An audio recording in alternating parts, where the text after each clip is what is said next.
Chapter 8. There were more giant footprints on the wide dirt path. The giant lass must have come this way, said Erica. Follow me, forward, march.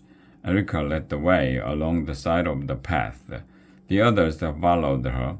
If someone comes along, we can duck into the grass and hide, Erica said as they marched. I hope Worm appreciates what we are doing for him, Angus muttered.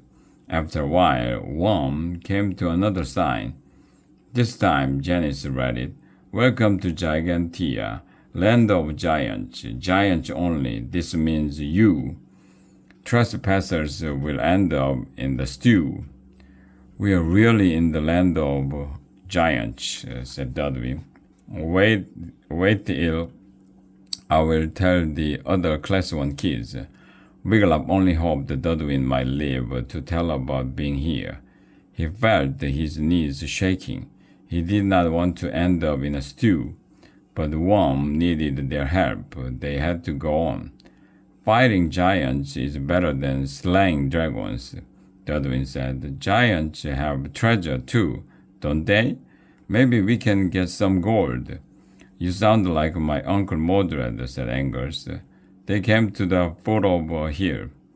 This hill is going to require some caramel candy, said Angus, opening his stash bag again.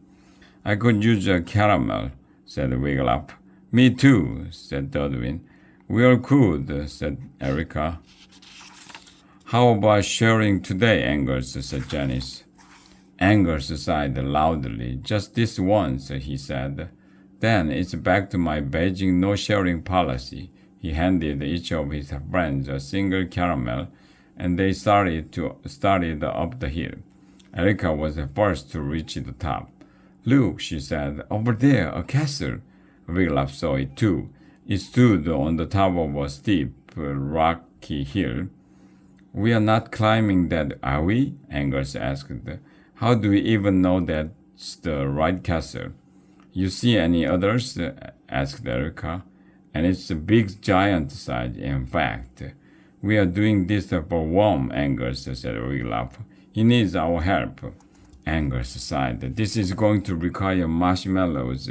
He sat down, pulled out his stash of medieval marshmallows, and ate them all. He did not offer to share, so the others made do with the remains of their eel sandwiches.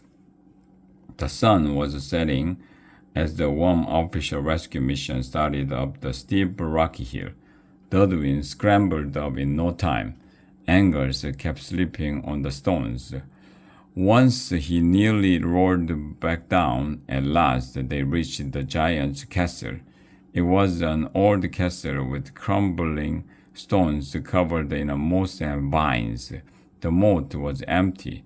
The castle wall was a jumble of rocks. Keeping low, the five made their way toward the castle. Wiglaf heard rumbling. He turned to see a giant wooden cart illuminated by two flaming torches clattering up the hill. It was pulled by a giant donkey, 50 times the size of Lumpen.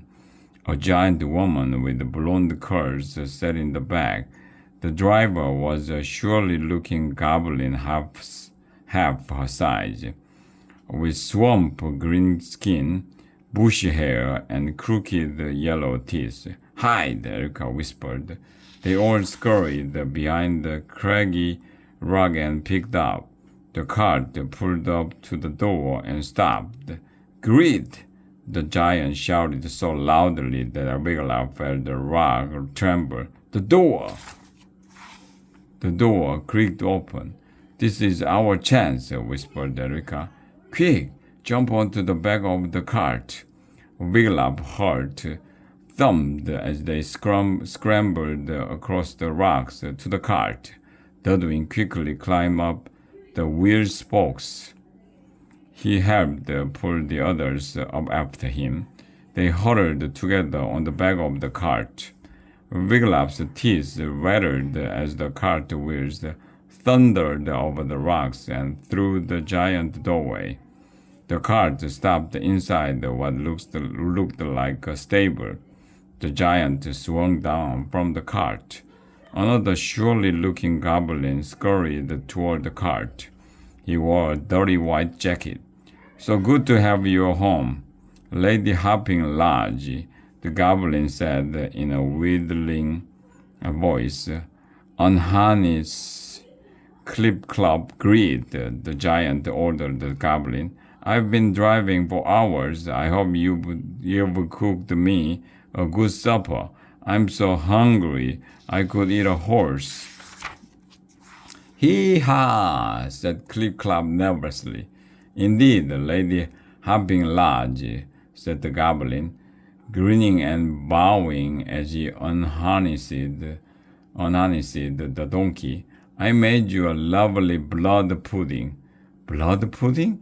Wiglaf felt his stomach lurch. "Mommy!" screamed a high-pitched voice. Wiglaf peered around the side of the cart and saw the giant lass running toward her mother. She threw her arms around her in a giant hug. "Guess what?" the giant lass squealed. "I found a wheel dragon for me to put away with." "You can tell me all about it while we eat supper, Grubella," said the mother giant. The mother and the daughter giants headed up a stone staircase.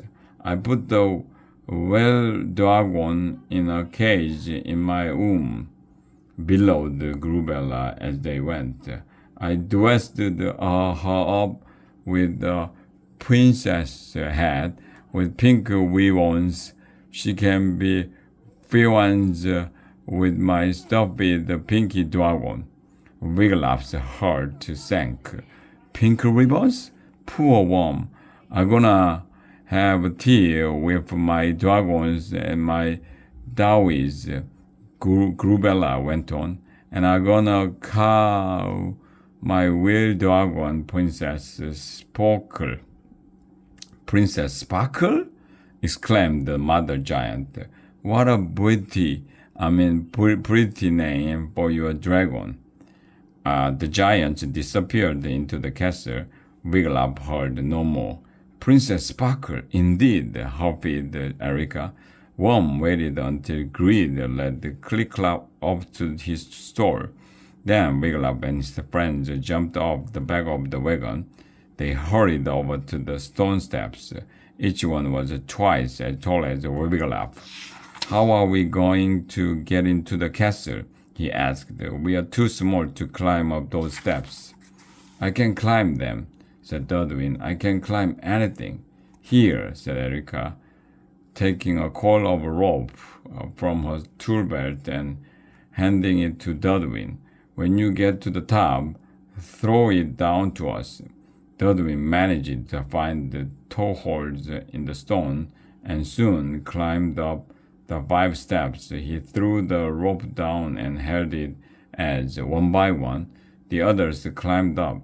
It took a long time for them all to get to the top of the stairs. "I'm so hungry," Angus whimpered. "Too bad," said Erica. "We are on a mission. We must find Grubella's room. Follow me." She led the way down a long torch-lit hallway, keeping close to the wall. Wiglaf felt no bigger than a mouse. There were giant-sized doors all along the hallway. Through a door to his left, Wiglaf saw a vast dining hall. Inside stood a table as long as a jousting field, with tall wooden chairs around it. But the table and the chairs were covered with dust. Faded, moth-eaten tapestries hung on the walls. Wiglaf got the feeling that the whopping large castle had seen better days. On they went, down the long hallway. From the doorway to the kitchen, Wiglaf saw flames flickering and leaping inside a giant oven. A giant basket had tipped over, spilling giant apples onto the floor. Greed was stomping about, banging pots and pans and grumbling to himself about Lady Hopping Lodge. Cheap, that's what she is, the goblin muttered. Can't make a decent supper on 2 pence a day. If only I could find a steady source of humans. He licked his deep green lips with a pointy pink tongue and sighed. That'll spice up my stew. Angus shuddered. Do giants really eat humans? He whispered. Only if they catch us, Janice whispered back. Which they won't, Erica added quickly. Suddenly, a huge thump sounded behind them. Then another thump, thump. Footsteps. Wiglaf turned just in time to see Lady Hopping Lodge clumping down the hall straight toward them.